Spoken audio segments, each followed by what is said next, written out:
Bon, vous savez ce qu'on dit, le foot ça se joue à 11 et à la fin, c'est l'Allemagne qui gagne. Bon, ça a un peu du plomb dans l'aile. En revanche, les coachs allemands, eux, ils ont vraiment la cote.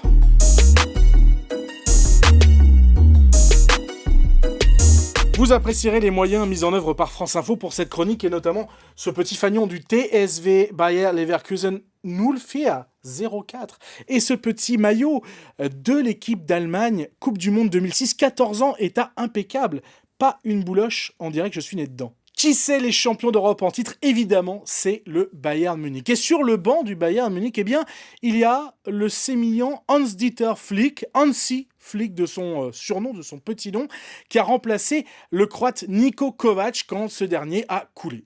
Et là, qu'est-ce qu'il fait, Hans-Dieter Flick? Bim, un quintuplé inédit dans l'histoire du Bayern Munich. Ligue des Champions, Championnat d'Allemagne, Coupe d'Allemagne, Super Coupe d'Allemagne, Super Coupe d'Europe. Bref, en gros, s'il y a un trophée qui traînait du côté de Nuremberg de Sachsenhausen, c'était pour lui. C'est le karma pour Hans-Dieter Flick et pourtant le Bayern le voyait vraiment plutôt comme une roue de secours, du genre la galette qu'on met pour aller au garage, pour aller réparer.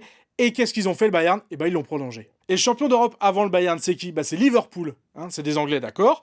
Mais à la tête de Liverpool, il y a un Allemand, Jürgen Klopp. C'est peut-être l'entraîneur allemand le plus connu, le plus respecté aussi. Et lui, il a tout compris parce qu'en plus, il fait des pubs pour des voitures allemandes. Et pourquoi je vous parle de coach allemand? C'est vrai, on pourrait se demander pourquoi.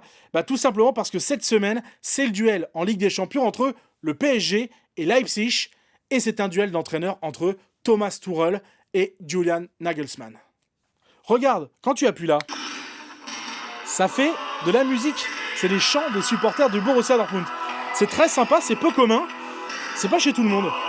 J'ai ramené ça d'un reportage au Borussia Dortmund, mais rien à voir. Dortmund, c'est là que Thomas Tuchel est devenu le coach à la mode que tout le monde voulait. Bon, ok, il s'est fait virer, mais le PSG a sauté dessus. L'effet Tuchel, c'est pas non plus l'Amérique pour le PSG, mais c'est quand même lui qui a emmené le Paris Saint-Germain jusqu'en finale de la Ligue des Champions. Les autres, ça, ils sont pas arrivés. C'est lui qui a brisé la malédiction, vaincu le mauvais œil, passé ces fameux quarts de finale, mais c'est pas sûr pour autant qu'il passe l'hiver. Et puis en face, il y a Leipzig, club phare de l'ex-Allemagne de l'Est, repris par une marque de boissons énergisantes que plus t'en bois, moins tu dors, et que plus tu t'effondres après. Leipzig emmené par l'entraîneur, the coach, Julian Nagelsmann. Bon, en gros, Nagelsmann, c'est le mec que je verrai encore entraîner quand je serai à la retraite. Il a que 33 ans, il est plus jeune que certains de ses joueurs, et ça fait déjà 4 ans qu'il entraîne en Bundesliga. Oui, je l'ai pas dit, mais la boulie, c'est la vie. Parce que la Bundesliga, c'est le meilleur championnat de foot devant l'Angleterre, qui est légèrement surcoté. Donc Julian Nagelsmann, c'est le mec qui s'est fait sortir en demi-finale de la Ligue des Champions l'été dernier par le Paris Saint-Germain, et forcément, il veut sa revanche. Mais surtout, Julian Nagelsmann, il ne devrait pas rester très longtemps à la tête de Leipzig parce que tout le monde va le vouloir. C'est le coach de demain et on devrait le retrouver dans les prochaines années à la tête des plus grands d'Europe, peut-être au Bayern d'ailleurs, ou ailleurs.